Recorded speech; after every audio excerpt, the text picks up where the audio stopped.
Hello, everyone. I'm Rob Belliveau. Welcome to All Aboard with Rob Belliveau. And today on this episode, we're in the house that records with the co-founder of the house that records, Podstarter, Rhys Waters. Rhys, how are you doing? I'm good. Thank you for having me. I'm having you in your own home. Thank you for inviting me. Inviting you to your own home. I'm sure this is not the first time you've recorded in your own home with a guest or with a client. Do you have a counter of how many you've done so far here? I lost track, but it's good. I purposefully will test the studio a lot. So I kind of like to spend a lot of time in your recording to go, hey, can we improve the acoustics? Or what's the experience like in terms of mic placement and comfort levels? So I probably spend a lot of time in here. It's like a second. Many hours have been spent in here. Well, this has been great to be part of this studio and work with your team. But today we're going to talk about podcasting on the All Aboard podcast. And for the listeners and I guess viewers now that we're doing this in video, this is not scripted. We're going to go down some rabbit holes today on education meets podcast meets technology. And I know that you've been preparing for this big moment to be a guest star on the All Aboard podcast with me. What have you thought about coming into today when you were thinking about how do we talk about online learning, education, technology, and podcasting? What did that mean for you as you were preparing or thinking about something today? Well, first of all, it made me think about my own kind of how I learn. And my gravitation towards podcasting and passion for podcasting comes a lot from my own kind of way of learning and how my way of learning has changed over the years. But then also how we've deployed podcasting for different organizations that has supported learning or been more internally focused for organizations for culture building or education within the organization. So there's those two things, but then there's also the ability of more verbal storytelling in terms of how effective it can be for information retention and kind of those traditional storytelling skills as a way of teaching people lessons. Yeah. Well, I mean, it really, in essence, is somewhat, in many ways, could be equated to replacing the lecture or the teaching a teacher would do at the front of a class. Exactly. Instead of being at the front of a class, they've got a microphone in front of their face, right? And I think a lot of fables and those old timey stories, or you look at you go to Australia and the stories were often maps. Right. So there would be a giant, and look, there's a giant rock, and there's the way that people would use them to kind of share knowledge, share information. And one of the story I always go back to is those memory world record holders where they kind of lift a sheet up and there's all these objects on a table. A lot of those memory experts will tell a story with the objects, and that's how they remember all of the objects. All the stuff. Because the brain is just wired to go, oh, wow, I'll tell myself a little story. And then, and that technique is amazing. So interweaving learning and lessons in that way can be just really powerful and locking people's ability to retain the information and have an easy way to access it. It's interesting that you mentioned you feel that you're learning different now. And, when I think about podcasting or in the e-learning world, when we talk about making content accessible in different modalities, audio is definitely one, video is one. You've tapped on something there that I think is really interesting, because one of the things that we found in a lot of the learning providers we work with is they're now starting to look at having multiple modalities of their material, be it to tell that story, to tell that lesson. And I've always thought about podcasting as part of that recipe, and we haven't quite got there with any of our providers yet, but I think it's coming, that purposely building a podcast around a learning journey is maybe the future. Yeah, I could see how you could have a real mixture of formats. So even like from an accessibility point of view, like we produce about 5 hours of content a week for AMI, which is Accessible Media Inc. And this is content by people with visual impairments for the visually impaired community across Canada. And a lot of it is kind of talking about the news, talking about reviewing audiobooks rather than book reviews. It's audiobook reviews. And, it's a really vibrant, interesting culture that thrives in that audio medium. And I think that, like, everyone's wired differently, and I think everyone, there's different types of learning, but I think that having a platform that can reflect those variations in individuals, is so much opportunity. Absolutely. And I think what's interesting too is when we think about what can be brought to a podcast that's different than reading text on a screen is emotion, is passion, is intent. And I think that part of it is that human approach to learning is still what energizes learners to want to learn more. Yeah, like so like you might have like a like a case study is typical in any kind of text learning, or there'll be a section where there's a little story and you've got to pull lessons from it from what you've read in the previous chapter. But to hear it in somebody's voice, it might be an interview with someone about an experience they had. There's that raw emotion and connection. Absolutely. Yeah, it's the connection, right? It's a connection. I've often had an idea to bring in podcasting with online learning and actually having the learning journey be part of folks doing a podcast, learners receiving the information on a topic, but then giving feedback to the podcasters that might shape the next episode. What do you think about an idea of that? Like a learn your own adventure through podcasting. Have you ever heard of that idea? Yeah, I think it's the idea that they have to, number one, like kind of absorb a bunch of information and then they have to kind of like form their own opinions, thoughts and structure and then represent it again. And then be judged on it, is a great kind of way to show that you've kind of, number one, understood the concepts and the ideas. And number two, then you're able to then present your own kind of interpretation of it and put your own stamp on it. I think, I think it could work really well in terms of the production style of podcasting. It's not too production heavy in some cases. Be very quick reaction, quick hits, very reactionary. Right? Exactly. It might only be like 3 minutes long or something. But then also you can keep that audio for other learners in the future to go and listen to. You could build a resource of reuse it multiple times. Yeah, exactly. Yeah. You might be creating resources from the lessons themselves. Like an audio FAQ. Exactly. like your own audio archive of things. Yeah. It's I think there's a lot of options to go into that place, and I think that a lot of organizations that are looking at trying to bring that one extra element of connection, like you said, and storytelling, it really does create an impactful, impactful experience on the learner. Yeah. And I find as well from like, I touched on like me reflecting on my own personal learning style. I really struggle with large tracts of text. Yeah. I have ADHD and dyslexia, and I used to love reading books, but my brain has changed as I've got older, and I really struggle. And that kind of gap of stories and also learning that kind of appetite I had, which I used to kind of get from books, I now get entirely from audio. From podcasts, So history podcasts or, just great storytelling. Just, because I read all of You like to absorb. You're like a sponge. I can tell you're a sponge. So I still need that input, but podcasting has really helped.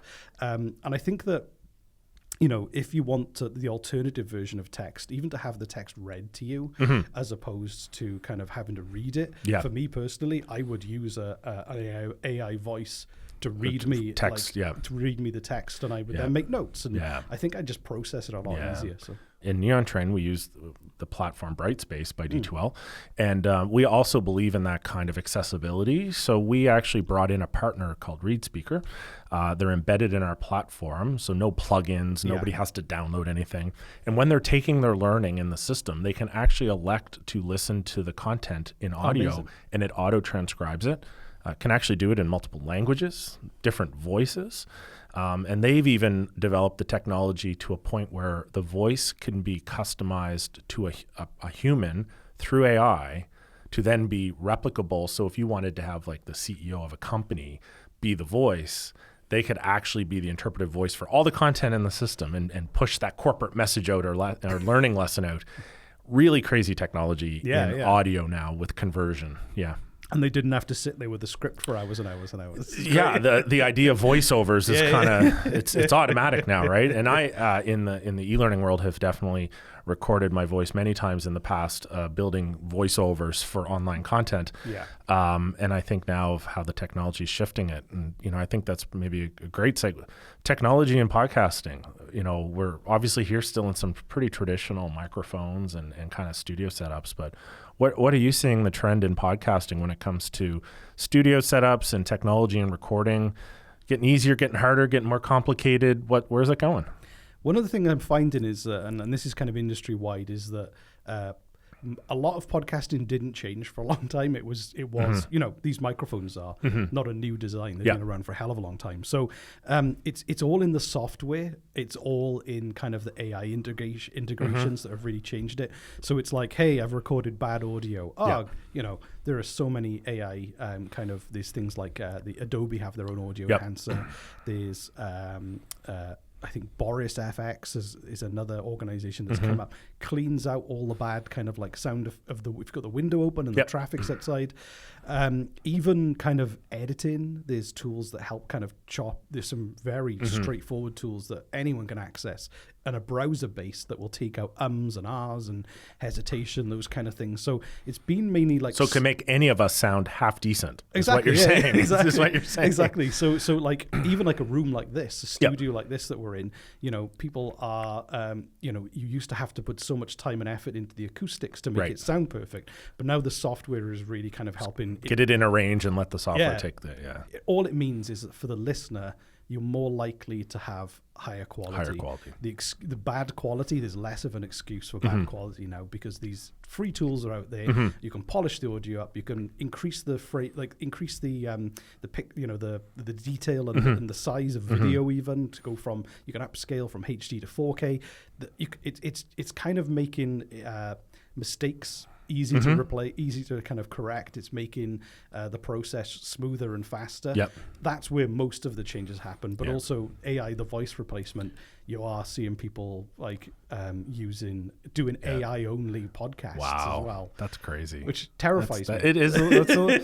We are human. This is not AI today. We're not. This is not brought to you by AI. Exactly. You mentioned there the word excuses, and it kind of popped something in my head about thinking about a podcast and kind of adoption, and with technology and with service companies like yours out there now, I feel the excuse is not to try to do a podcast for whatever reason an organization might want to do it, whether it's to promote their brand, promote their messaging, use it for learning, use it for development, to get that training down through to people. How easy is it now? What is the Rhys Podstarter 5 steps to just doing it and starting a podcast?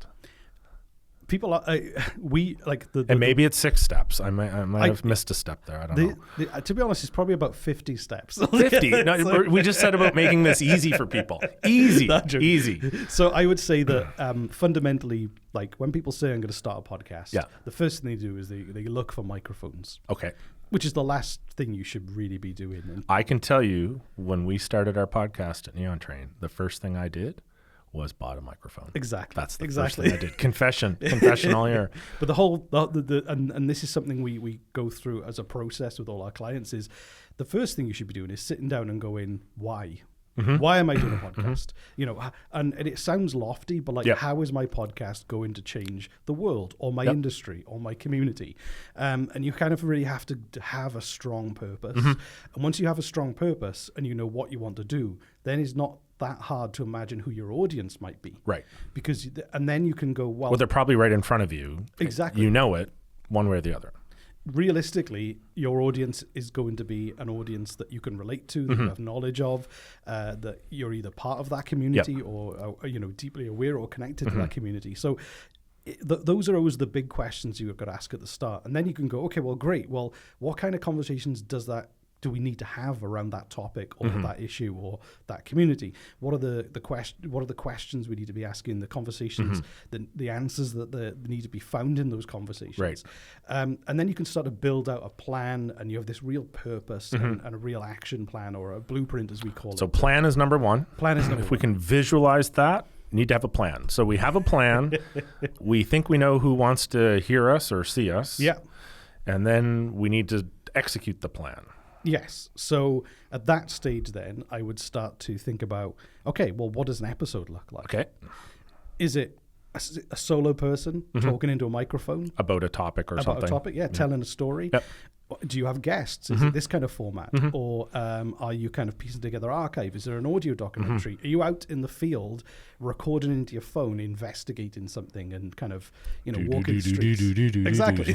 So give it a totally different energy. So then you've got to think about, okay, what's my storytelling? What are the themes of my episodes? What's the narrative arc? So number 2 would be, once you've kind of built what is it? Number 2 is, okay, how am I going to reach that audience? Right. And what therefore is the production style and the technique and the everything. modality. So Exactly. audio, and as folks would know in NeonTrain's world, first season was audio only, and this year we've brought in video. A lot of people doing that now. Yes, like YouTube is massive as a platform, but the kind of the stats that you see coming out of the industry. So Transistor, which is an RSS platform, recently did some research, and they realized that a lot of people say, oh, Gen Z love video podcasts. They found that something like 70% roughly were still into audio. Okay. So YouTube is growing, but people aren't going to those videos necessarily. And maybe if they're going to YouTube, which I've definitely done a few times, it's on YouTube, but I'm not looking at my phone. I'm just using it for the audio feed. Exactly. Yeah. And so I think this idea that video podcast is overtaking audio, the thing is that podcasting fills those gaps that, you're driving, you're walking your dog, you're working out.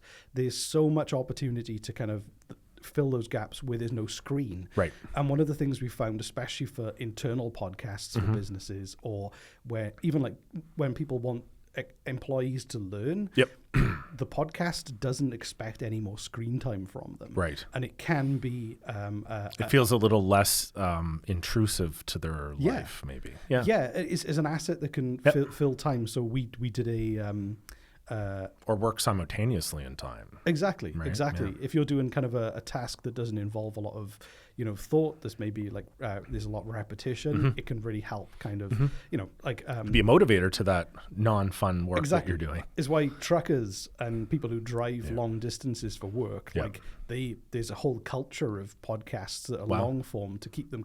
You just want company. Keep So we've got the plan. We know the audience. We are going to do some recording and execute in video or audio. Then what's after that for anyone thinking about getting into this? So once you finish your production cycle and you've kind of built the episode, the next stage is distribution. Okay. And that is essentially making sure the podcast is everywhere. Get somewhere. When people say, listen, find us wherever you get your podcasts, you have to make sure it's everywhere. That's not as easy there's not an easy button for that, is there? There used to be. Yeah. And those platforms have kind of they were free and they were so easy to get your podcast everywhere. And then they changed the rules and they rolled it back a bit. Yeah.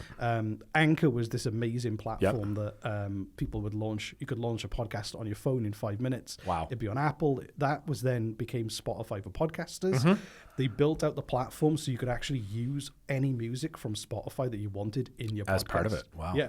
And then what happened was they didn't renew the license, so all those people with cool music in their podcasts and then Lost silence. Lost. Oh no. So those platforms, the only way you can do it properly is there's an element of manual making sure that you've set up and if you set up your feed properly on Apple and Spotify, you can then access way more data than people realize. That can really help you develop your show further by understanding. Oh wow, 89% of people consumed all of this episode.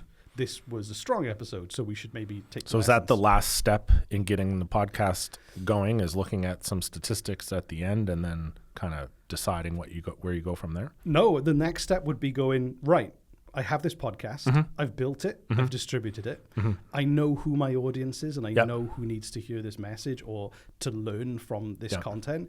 The next step then is to go, well, I need to start reaching out to those communities and those people. And promote it there first. Exactly. And if you've done a good job in the first step, you already have a clear definition. You know who they are. Yeah, and also you've built a show, or you've built materials, educational materials that are of extreme relevance to those people.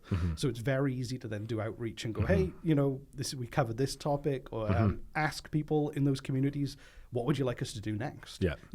One of the things you find is that as you build an audience, as people go from kind of listeners to subscribers to then kind of advocates, waiting for the release date to come. Exactly. Then you can build a community where people will reach out, participate, actually actively engage with you. I have a show where we use a platform called SpeakPipe, and people can leave you voicemail messages that are like up to 90 seconds. And we play them on the show all the time, but it's great that people are actually leaving the message, questions about the show, or like in jokes, or correcting us on things we got wrong. Or, and when you have that kind of active dialogue, the full circle, exactly. I think that it's great to build a community then around this debate, this topic, this issue. It's really cool. We have an email, allaboard@neontrain.com, where we certainly invite listeners to give feedback or ask questions. But maybe now we have to spark up a voicemail system. This is. Man, I thought today was going to be easy. Now I have homework to do. I know. Exactly. You're going to be taking some notes. Wow, it is. When you look at all of that to get people started, they get started. You've got a lot of time and a lot of history in this industry right now. What are some of the podcasts you see and hear out there that really, when you saw them, it surprised you, and they still continue to wow you? What kind of format, what kind of topic matter have you seen out there in the industry that hits one of those two benchmarks? I think one of the genres that has really surprised me, and I'm not a big listener of it, but true crime is such a blockbuster genre in podcasting. And I kind of, it was never a big genre on TV or radio. Like it is now, unfortunately, because that means there's a lot of crime happening. But exactly, but like you go to like the 90s, and they were cop shows, but they were kind of like written. They were ideas of what maybe a cop is or whatever. But these are kind of like like citizen journalists and kind of investigators. It really blows my mind that like it's not, number one, there's such an appetite for it, and people are really passionate about it. But number two, that there's almost like an army now of people trying to solve crimes. It's kind of like the iJournalist movement that happened with iPhones, when everyone could be a journalist out there, right? Exactly. And I think like I love it when you see the impact in the real world from the content people are creating. So the fact that you have some crimes are solved because some podcasters found some evidence or dug something up, or start working with the police in some cases. Like, to me, that's one example of, a really weird way. And that was totally organic. I didn't plan that. That's kind of what developed. Another aspect that I love about podcasting is I'm never failed to be surprised by the niches that exist out there. So I before I came to Canada, as a child, a lot of my idea of what Canada is was formed by the TV show Due South. I don't know if you remember it all. All right. And me and my friend, when I moved to Canada, he was like, we should do a podcast together about Due South, and he loved the show as a kid too. Turns out it was a good show. I was like, there can't be anyone with a podcast about Due South. Someone had already done it. Wow. They'd analyzed every episode. Wow. So we were just like, we just didn't bother then, because I was like, the whole thing was like, hey, with the Due South podcast. Already done. So there's never Canadiana at its finest, right there. Exactly. And I think that like, there's always a niche. There's always something new, and niches come and go. And what I find exciting is that you're always able to find one or define one or build one from scratch. And I think that's where the creative opportunities are, is for people to go, I'm going to do a podcast. Okay, well, there's an unlimited amount of niches out there you can tap into and build a community around and really make something special. Build it up. Yeah. Well, as we kind of cap off today, maybe a little bit of a self-serving question for me and NeonTrain. As you've been looking at all these niches, all these industries, working with creatives and working with very talented people, you're still in a position where you probably get to pick a bit of who you work with. And for some reason, you've decided to want to help NeonTrain with its podcast based on having one season in the books and now working with us in a second. When you look at the NeonTrain podcast, so this is I'm open for criticism here. I'm opening myself up and getting really vulnerable. I'm hoping there's a couple nice words in here. What kind of what enticed you, or what did you think about when NeonTrain kind of dropped on your door and was like, hey, let's talk about podcasting. What can you do to help us? I'm like a geek at heart, and I love the idea that your company specializes in Brightspace and the online learning platform. And I just like the idea, and I like the kind of task you're taking on of going, right, well, let's have conversations about this entire industry, about like innovation, about the potential of what can be done using this platform.